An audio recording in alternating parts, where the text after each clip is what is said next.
What's going on, Sales Funnel Radio? Lately, I've been thinking through my podcast episodes a little bit deeper and doing them as YouTube videos. So I've been taking the audio and putting them on here, but I still like to every once in a while just drop an episode out just straight to you guys. So this is something I want to drop on. This has been on my mind for a while, and it's a sad reality of the thing that I see most frequently and any kind of new skill that's being learned. This seems like it's a little bit vague. Let me tell you what I mean. Someone shows up in my sphere and they're saying, Steve, I'll do whatever you say. I'm going to be your next success story. I want to be the next poster child of Steve Larsen's products and programs. And I'm like, cool. You're like the 1,000th persons to say that. I hope that that's true. But here's what tends to be the pattern. Half of people, they're right. And they go off and they do it. And they accept the challenges as they come in and they just do it. The other half of people, though, I think what happens is they become really good students. Like both groups tend to go through the material. Both groups tend to learn the formulas. But the second group, the one that ends up not really making it usually, one of the narrative, this is not the only narrative, but one of the narratives that pops up is this whole notion of, I can only imagine that it goes something like this. Wow, this is life-changing information and holy crap, and I can totally see how all the pieces fit together now. And I learned about funnels, but didn't know how it fit with my offer and didn't know how to fit with my message. Had no idea when to get traffic, how to get traffic. Should I get organic? Should I get ads? All the crap, right? All the things that you go through whenever you're thinking through. And there's a lot of skill sets and they all coincide, but they are not the same thing. They do not all matter at the same time either. They matter all eventually, but the timing of it is what matters, right? And kind of like the narrative that starts is, again, I can only imagine that it goes something to the effect of, look at all the things that Steve Larsen has helped me see, but look at his schedule. Look how busy. Look at all the things happening. And they start to compare themselves with how I apply them rather than figuring out ways it applies to themselves. Meaning this, I got to get up at this time each day and work like crazy and go do this. You know what? This seemed like it would really work, and obviously it has for Steve and several others, but I'm not going to go do it simply because I don't want to have to do the things that Steve does every day applying it. I hope that makes sense what I'm saying right here. What they start to do is they start to say, I've had a lot of close friends who keep asking me how to change parts of their financial life, and they're like, Steve, how did you get so far into these things? And how'd you get this success? And so I'll tell them. But the reason they won't go do anything about it after they've gone through the education is a lot of times what they'll do is they will say, well, I don't want to have to go trade funnels for plane tickets in order to go to Funnel Hacking Live. You know what I mean? Or they'll say, I don't want to have to go work for free for several projects for someone big so I can have the case study and get education under someone else's wing on all the finer points of the game. Or they'll say things like, I don't want to go build a studio, and since I don't want to build a studio, therefore these formulas don't work. Does that make sense what I'm trying to convey here? I'm trying to convey it in a way that they stop in their tracks on any kind of progress because they say, look, I don't want to, they complain about something in my schedule, or they'll complain about the fact that, you know what, I like to stay a little bit busy. There's too busy. I don't like to be too busy. But there is a certain amount of hey, I want things to be going on. Busy is a good thing for me.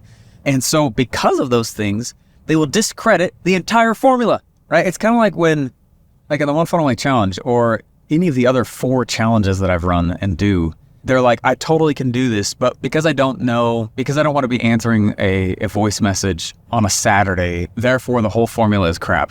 And they throw the whole thing out. They throw the baby out with the bathwater. They're like, look, I'm therefore not fit for this and therefore not going to go after it. And that mentality will never succeed, ever. You know what I mean? They're not going to. There's really no such thing as normal. As I look back on I've been building funnels for 8 years now with ClickFunnels. It's about to be 9 years old. I jumped in about a year after it was released. My first build to ClickFunnels was July of 2015. It's fun to go back and look at that. July 2015, had no idea the road I was about to step into, although I had an idea of it. As I look back at all the things that it's taken me to kind of get where I have and am now, there's the normal things that just cause success, working hard. That doesn't mean don't take breaks, right? But working hard, there's being strategic, creating relationships, things like that. However, there's a lot of stuff that's not normal. And when you look at every person's journey, whoever makes it on a big stage, one of my stages or Funnel Hacking Live or things like that, every single one of them has done things that is rare, unique, and that they really were the only person to go and do. And so there is a really powerful accelerant that comes with modeling somebody, but there's also one of the biggest handicaps and crutches you will ever run into when you only model and follow someone to the T. You know what I mean? Like, there's a point where you should not follow me. There's a point where you should not follow Russell. There's a point where you should not follow anyone but the ideas that are being inspired in your mind as you learn these formulas. And those are the ideas that set you apart. Those are the ideas that make you go, you know what? No one's ever done this before. I think I should trade funnels for plane tickets. You know what I'm saying? To truly go try and get, like, if you want to try and get like big, like, you're going to do stuff that no one's done before and that is crazy to everybody else until it's not. And a lot of times though, like, the sad reality is that someone will look at my formulas and say, I have to go do all that crazy stuff in order to make these formulas work. And I'm like, no, you could just like build one funnel and go make content. Game over.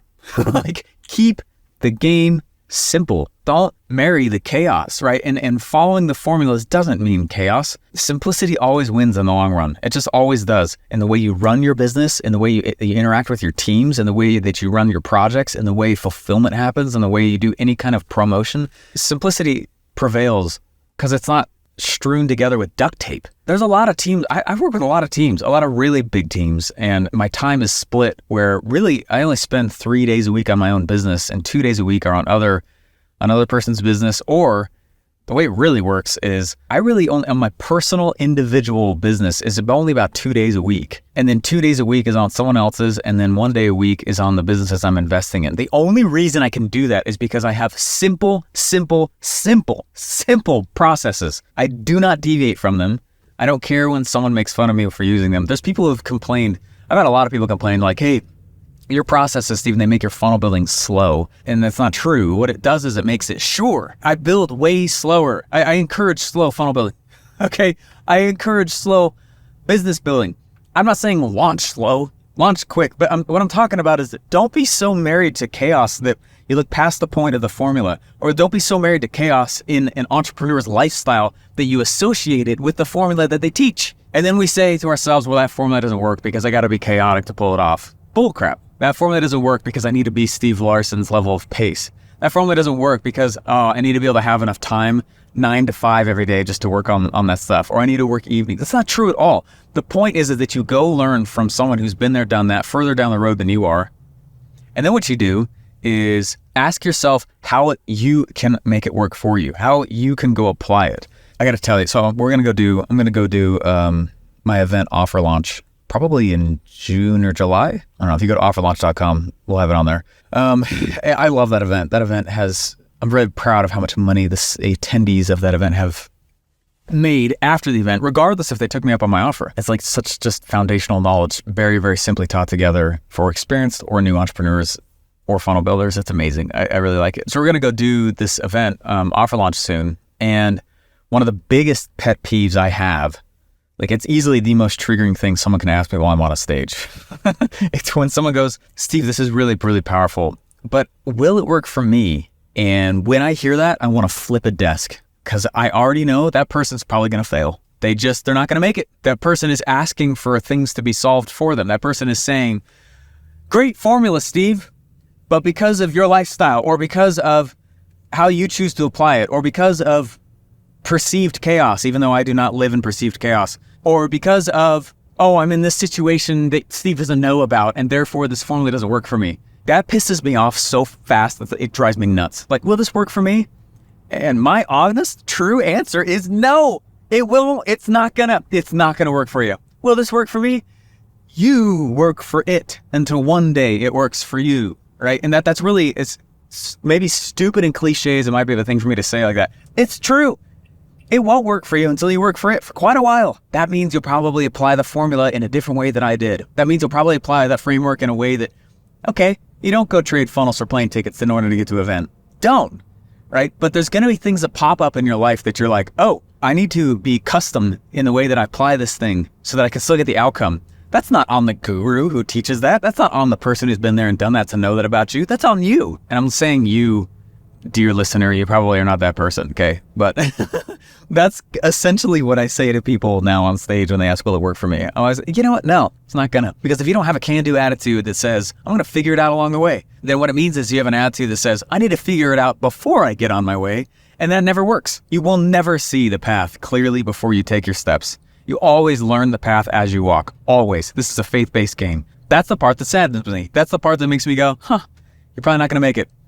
Or, until you stop giving, your power away to something else or someone else, it's not going to work for you. It's not going to. Because you're going to go learn the frameworks and formulas of people who've been there, done that before you. And of course it'll be different for you, right? The formula will be the same, but you'll apply it completely differently, most likely, than the person you're learning it from. It's that attitude. It's that part, that piece right there. It's like, gosh, like that part. I brought like 50,000 people through the One Funnel Away Challenge live. Holy smokes. That's so many people. I don't know what the actual number is, but it's around that. It's a ton of people, let alone my own challenges. My first big challenge I did on my own had 3,000 people in it. And every single time I bring a group of or batch of people through something, the sad, absolute, gut-wrenching reality that I watch every time is that there is a significant percent. It's not everybody. And if you're listening to this and you're like, hey, Steve, I know that's not me. Sweet. That's awesome. I'm talking to the other group of people who are like, look, I see the framework. I see that it works. I see that this has the potential to be really, really powerful for me and my family and life and whatever. But because Steve doesn't know my exact situation and he's not saying my exact situation from the stage or in this program, therefore it's not going to work. And I'm like, I've like kind of given up a little bit. I'm like, you know what? I'm not here to convince you. I don't own your dreams. I will never care about your business more than you do. No one ever will. Right. And it's like that kind of like own it or get out kind of a thing. You know what I mean? And I understand that what I'm saying here is a little bit, people are like, everyone's going to win and everyone's a winner. No, they're not. Everyone's going to make it. No, they're not. Right? And it's not on anyone but themselves anyway. And my role is to be a guide, not a hero. They're their own hero. They're their own hero. I'm not their hero. So if you have people like that in your programs or in your company that they're constantly just like, hey, fix me, save me. You're the one who's going to come redeem. You're like, what? There's one redeemer and he already came and did his role. The rest is on you. Right? That's it. And I know it's a bit of a rant with that, but that mentality piece it's so hard for me to watch. And it's so hard for me to not get a little bit feisty with it. A little bit like just sad. I watch it and then they spend time learning and they spend time, but what they don't have is real intent, which means they will do what they need to without always seeing the path, right? There's no real intent. What there is intent to get distracted through continuous education. There's not intent to actually apply it or go figure it out. Of course, you're going to be in a different situation. And again, I'm saying this to you. Think about for the people in your programs or courses or whatever, right? You're going to own it the whole way. Not someone you pay, even a done-for-you service. You still own it, You see what I'm saying? You still are the sole driver of everything that has happened in your life. You are still the one, right? It's the extreme ownership mentality, which I'm very excited for the Jocko who's going to speak at FHL. Oh, which by the way, I'll tell you guys, so I rarely ever give out replays to my events. And part of it is just because I feel like that information should be for the people who took the sacrifice to be at the event. But that being said, I am giving the OfferMind 2019 replays, the one that had 650 people at it, to all FHL attendees. They're putting it in as a bonus, which is really, really cool. So if you get your ticket to Funnel Hacking Live, which you should, if you're in the funnel space, not going kind of crazy, it's the mecca and it's where half of the amazing strategies that we all use to make a lot of money come from. So it's like you're getting right from, straight from the horse's mouth, if you will. So those replays are going out there. But anyway, for those of you guys who have audiences, those of you guys who have customers, those of you guys who you're a guide, not a hero, right? When you establish that relationship with people, the benefit is you'll see people like stand up within themselves, but not everyone does. And that can hurt because a lot of times what will happen is they will turn on you and act like you abandon them. They're like, no, I'm not abandoning you. I'm giving you the formula. I'm telling you, here's what to go do, but I can't actually pick your feet up and move them for you, which means of course you're going to get a hater on the internet. You know what I mean? All the questions I get asked. Of course you'll get a hater on the internet. It's the internet. People spread hate way more than love, even though there's an equal amount of it. You're going to get people who don't like what you're doing. You're going to get friends and probably family who might tell you that you're crazy. You probably at times will feel alone in that you're in that weird gap where nothing's worked yet. And people are asking you if this is going to be the one that works, right? That's hard. That's super. And not everyone's willing to stand up inside themselves and handle it. And what I've noticed is that when I create this relationship with people where it's like, look, here's the formula, go learn the thing, go do the thing, half of them are like, sweet, and they go do it, and it's awesome. They figure it out along the way, and meaning the nuances and how it applies to their life. Of course, I'm there to fill the gaps in when it comes to the frameworks and stuff. That's not what I'm talking about at all. I'm talking about when someone goes and they apply it to their life, and I'm like, look, I just don't have the time to do this. And I'm like, that's not my problem to solve. That's your problem to solve. You go figure out. I would work from midnight to 2 a.m. on funnels. I did that for like 2 years when I was in college because I didn't have any other time. No person in a course said that to me. I just found a way. You know what I'm saying? And again, preaching to the choir here, if you're a listener of this show, you're like, yeah, I get it. But for people who are in your programs and stuff, it's cool because what you start to notice is that your program or whatever you do, anything you sell anyone ever, what starts to happen is there's a group of people go off and do it, they figure it out, and they're like, hey, I'm going to take extreme ownership in how this applies to my life and when I have time to make it happen and when I can go to, and not place, the onus on someone else or something else, and they have extreme ownership with it. But the group of people who want to consistently blame you for everything in their life, even though it has nothing to do with what they paid you for, you'll find that like half of them wake up and own their crap and stand up inside themselves. And you are not causing that growth, but the new environment you place them in is. And they start to learn to trust themselves a little more than they did in the past. And yeah, I'm going to go figure this out. And I don't need someone to tell me 24/7 every single move I need to go make. I'm going to follow the framework. It's a map, but does not show the terrain. Maps are not terrains, right? The map is not the terrain. It's a great line I had a coach tell me like 2 weeks ago. The map is never the terrain. So I'm giving the map, right? You're giving the map to who you sell, but of course the terrain's going to look a little bit different. This boulder, Steve, this boulder right here, that's not on the map. Therefore, I don't know if this map is valid. And I'm like, okay, just get out of here, cupcake. Drives me nuts.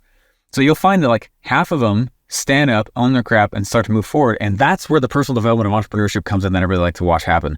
This personal development piece, as you like really extreme own all your outcomes, right? But the other part, and this is the part that stings, is that they'll start to blame you. And this is where this is where my haters come from. Is this they'll like, hey, look, Steve's thing didn't work because, it didn't work. And I'm like, yeah, what about those like 10,000 people over there? What about the trackable over $100 million my students have collectively made in my programs? That's a true stat, by the way. It's way over 100 million. I don't know how to track it after a certain point. I'm proud of all that. So then well, Steve, and they complain. I'm like, yep, have a good day, Chuckles. Like, and I'm out. I'm like, I'm done. I'm not here to save you. I'm not going to wipe your butt. Like, go. Until you're willing to own it, there's nothing I say to you will be right. Everything I say to you you'll find something that has an issue with it. You know what I'm saying? And so that part can sting. And so part of my point of this episode was to bring that point out and to help you just watch it and not use it as a measurement of the value of what you've made. Just because someone complains doesn't mean you're still not selling the right thing to the right people, right? And just because someone says, I don't know if this is going to work for me, just understand that there's probably a bit more context that they're not actually seeing that you can now look for and not take the wind out of your sails. Because I used to let this take the wind out of my sail, and I'd be like, man, this, like, I totally did. A lot of people are like, where'd Steve go for like 2 years ago, something like that? That's where, man, it was so tough. The world got really loud and hardcore on me. And I was like, I had to learn how to handle that. And I'm grateful for it, right? I had to learn how to learn how to relate with that. So my purpose in this episode is to share with you, look, it's not a bad thing that someone complains. That doesn't mean your thing is wrong. That doesn't mean what you sell is wrong. Understand that there's probably several things going on. Listen to them, because there might be something that they're absolutely right about. Be humble, take the adjustments, right? Make the changes. Maybe something does suck in your fulfillment. Upgrade it, cool. But after a certain point, if someone's not making any moves and all they're doing is throwing mud, it's usually that you're asking them to grow, even though you're not explicitly asking them, and they're not wanting to, right? And it has nothing to do with what you're sold them. It has everything to do with them going, oh crap, I paid for Steve to teach me to do webinars and challenges and events. And now that I know the strategy, now I actually have to go do a webinar, a challenge, or an event. Oh crap. Nervous, freak out. The croc brain goes, people are going to hate me. And then they throw rocks going, this isn't going to work. And I'm like, yeah, it is. You just are not, accepting the growth, and you're acting like it's my fault. Right. And so just watch for that. And something that I would advise everyone to do who listens to this podcast, like I would advise that you would learn to, like when someone throws mud, at you or at your company or whatever, it happens to everybody, by the way. And all the greats get it also, by the way. you're not going to get great without it. Right? It's just that it's because usually you're reminding all these people of the crap they didn't do in their life, even though you're not doing that. That's just what you remind them of it just by living and smiling. And right. But I would learn to shift to, instead of any kind of anything reactionary, shift to some form of indifference. I'm not saying apathy, but when someone starts to throw mud at you, one of the best ways I've ever found to deal with it is to shift to a point of indifference. So when someone starts to go, hey, this formula, this framework obviously works, but something in Steve's lifestyle, or I don't like this, or man, it looks like it's chaos when it's not. I just have a lot of systems. I usually stop working at 5 or 6, everybody. Like I haven't worked an evening in, a long time. I hardly ever work weekends. I just have systems, right?